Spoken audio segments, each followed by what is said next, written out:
are right. He had it right. But he went to Eli. When you read the book of Samuel, you find this there. First Samuel, you see it. Samuel hears the word of God, and the Bible tells us he goes to Eli. But when you read it further, it says that up until this time, in 1 Samuel chapter 3, from verse 4 to 10, you would see the scenario played out in a dramatic form. He said up until this time, the word of God had not been taught them. And so, somebody didn't know how to hear from God. Parent, you may know how to hear from God. You know the clear, distinct voice of God. But let me ask you, does your son or your daughter, your teenager in your class, do they know the voice of God as you do? What are you doing to teach them, to show them how to hear the voice of God? Because in the midst of all the many voices around, surely the voice of God must be heard. They may appear to know everything. That's one thing about today's teenagers. They have a lot of information, but sometimes understanding is often not there. They may have a lot of information, and yet the reality is that sometimes they get very confused. Let me give you an example when it comes to the issue of sexuality. We'll address it into detail. A young boy goes to his group of friends, and the friends say, you don't know what you are missing when it comes to the issue of sex. You don't know what you're missing if you haven't had sex before.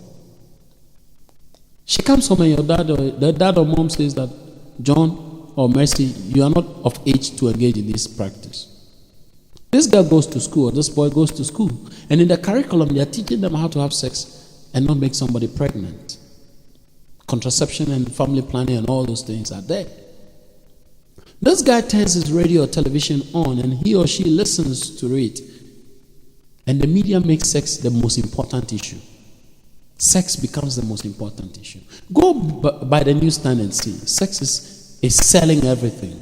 Sex sells mobile phones. Sex sells vehicles. Sex sells even toothpaste. Can you imagine? Look at the adverts on television. It's all sensual. So a young person now comes to church and the Bible, they say flee, abstain. And they are confused. These are many voices. But clearly one of the voices must stand out. And so confusion comes in. This is one of the reasons why there's a lot of confusion around. And so people are engaging in what we call this used and disposed sex. Because we are used to a lot of disposables. And we would expand on this subject in subsequent editions of this presentation. The next need that I find teenagers having is the need, which is actually a desire for participation. And here I want to use a ladder which was constructed by Sherry Einstein in 1969. And Sherry in her book, had identified 8 levels of participation in programs, projects, and work. And here we are using the same things in application to young people. And she said the first level is manipulation. The second level is decoration. So the person progresses from manipulation into decoration. And then they get into a level called tokenism. Little efforts, opportunities are given you, and you are okay. Then comes to level 4, fourth level, that's you're progressing upwards. The higher the digit, the better it is. Assigned but informed. You are given a task, but they tell you how to do it. Then they move from assigned and informed to consulted and informed. You are consulted on what is going to be done, and yet they tell you how to do it. They move from there to 6th level, and that is adult-initiated shared decision with youth. Adult-initiated shared decision with youth. And then 7 says youth-initiated and youth-directed. So the youth take the initiation and they are in charge. Of course, that does not mean that leadership responsibility is not there. Accountability is there, and we would see how these things work out. Then there is youth-initiated shared decisions with leadership. And I think that's what we must all aspire to get to. Things that are initiated by the youth. You see, I've been advocating for youth being responsible for youth ministry. Not as leaders, maybe. But of course, they should serve on leadership teams. Because young people understand young people better than we do. And that's why a lot of these days you hear the voice. The thing is, the vogue language today is peer education, peer educators, peer counselors, peer this, peer that. Because young people listen to young people. If you don't know, you can read from 2 Samuel 13, the story of Amnon and Tamar. He said, and Amnon had a friend. He went and took counsel from his friend. You remember the Ahithophel counsel? Sleep with your father's wives and all that on. So it's very, very critical that we make use of our young people. We allow them the opportunities to take initiatives that are guided by we. Let's guide them. If they're going wrong, we can bring them on track. So they have a complexity of boredom. Yes. They strive to overcome this. And that is why participation will keep them alive with meaning. Participation will keep them alive with meaning. They easily get bored. Teenagers easily get bored. Young people easily get bored. They hate routine. They are dynamic. And remember, one of the things that are very, very critical about them is that there's change. There's a constant change. It doesn't mean all the time things must be different. This will afford them the right use of their energies, talents, and resources. When young people participate, they use their energies right. You see, young people have a lot of energy, and excess energy always flows into the wrong things. So they vent out their anger, throw things around, bend this, bend that. And that's why politicians play around them, because they know they have energy. They mobilize them for all the wrong things. And so they get a bad name for doing that. Meanwhile, some people use them for the wrong things. The final thing I want to say about participation is that this will help them meaningfully become involved. And for them, involvement is like an adventure, so they enjoy it. Dear leader, dear parent, involve your teenager in some of the things you're doing. I remember years back when my dad would mobilize all of us together and ask us on 31st to share the things that are going on in the family that we weren't so pleased with, everybody's comment and things like that. It doesn't hurt. It doesn't mean that you do whatever you listen to them say.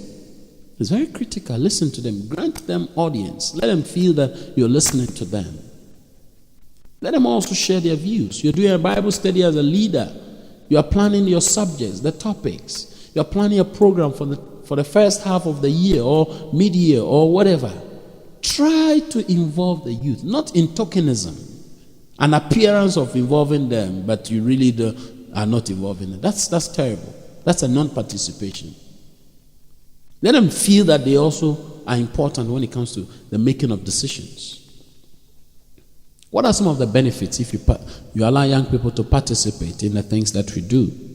1, it's good for healthy development of the young people and the group at large.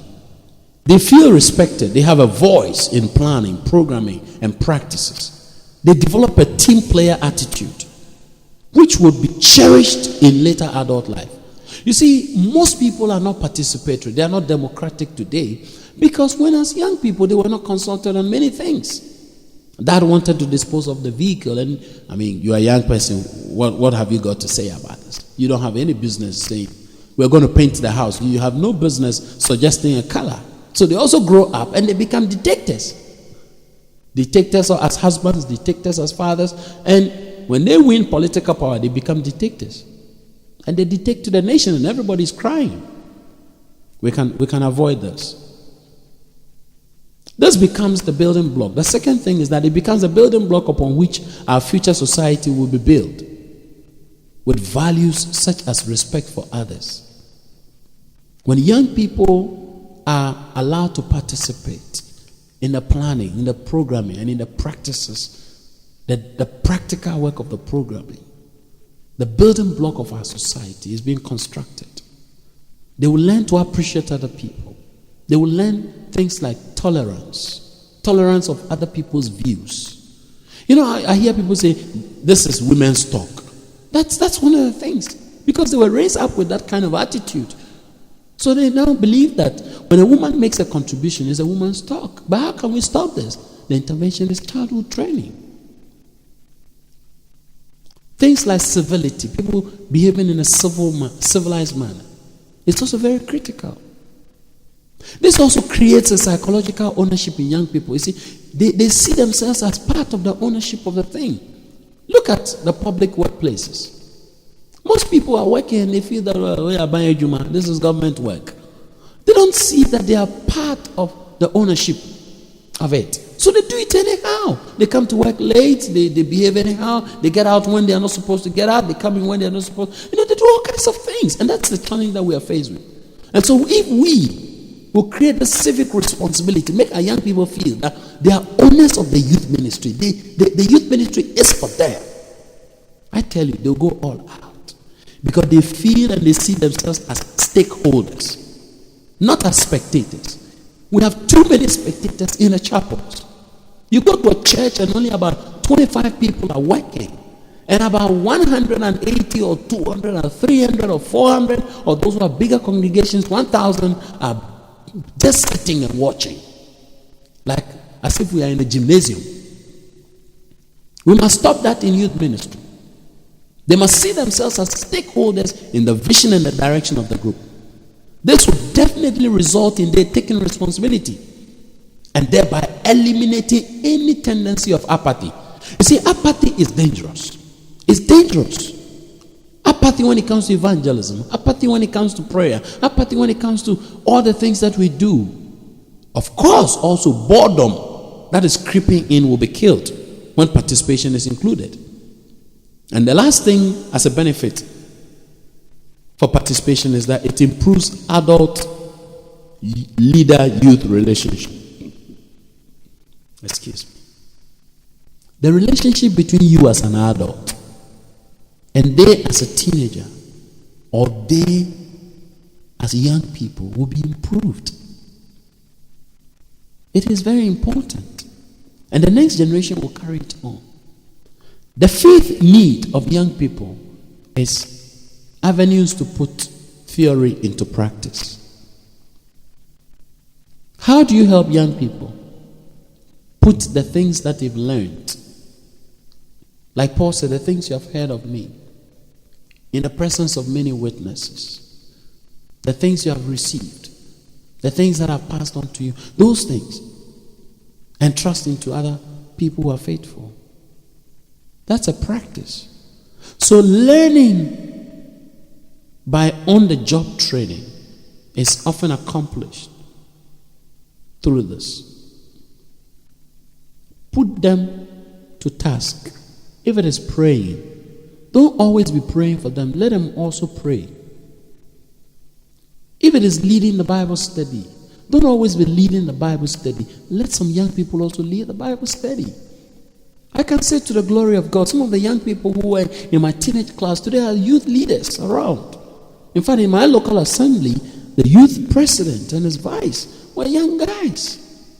Well, we had an opportunity and a great opportunity, privilege at that, to sort of, minister to them. And later it was ministry with them. And today, I happen to be the patron of this group. You can imagine. And I sit back and I see the things you're doing, and I don't have any sense of jealousy. I'm not threatened by that. But I'm encouraged to see that when you sow a good seed, it shall abide. Let's go and bear fruits that will abide. Skill or proficiency is acquired by regular practice.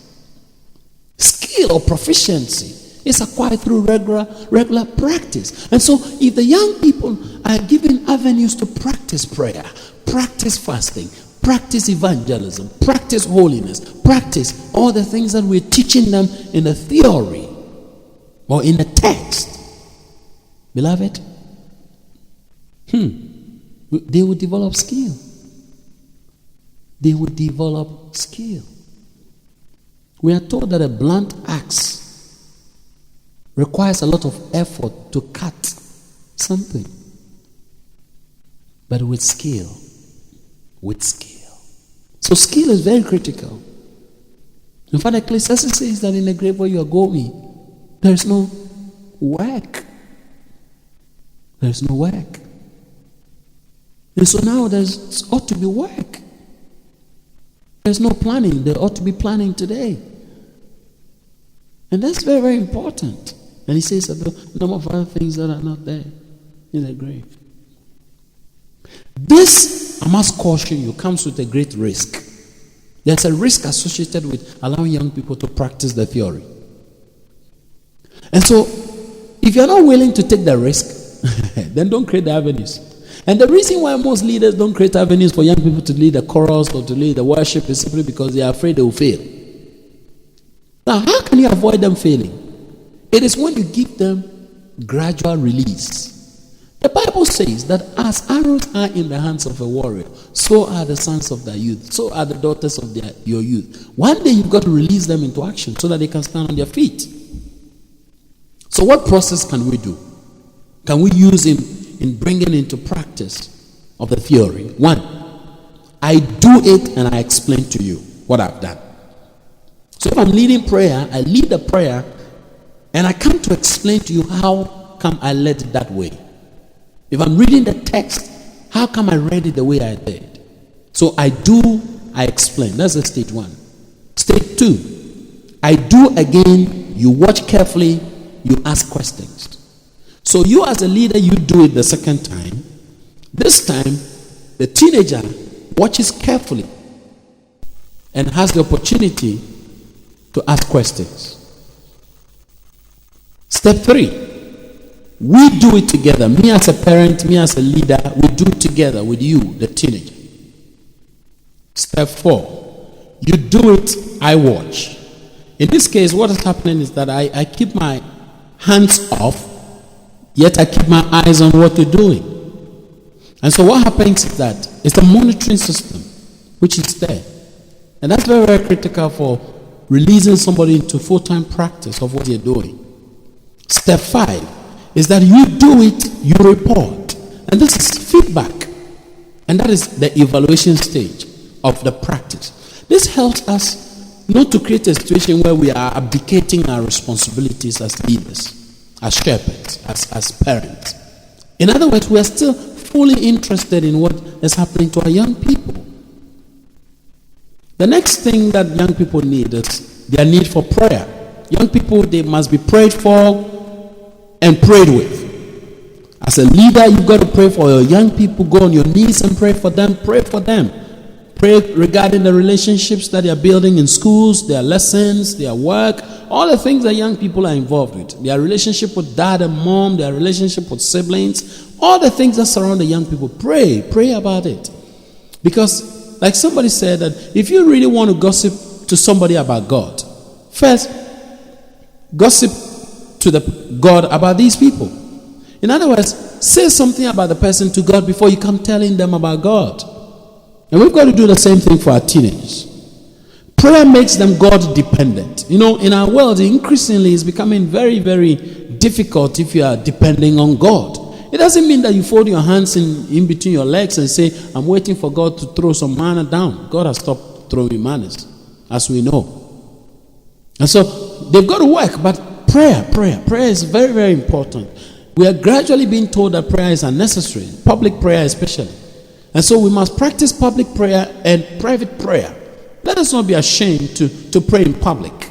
Pray when you're going to eat. Say thanks to the Lord and pray. Say all the prayers that you've got to do. Your menu prayers, your whatever. Just pray. Of course, we've got to be very careful. I mean, not appearing as if we want to put up a show that we're the most prayerful people.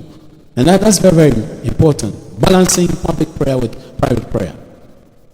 The second need of young people is that they need to be productive. In other words, they need to achieve set goals, set objectives, and produce results.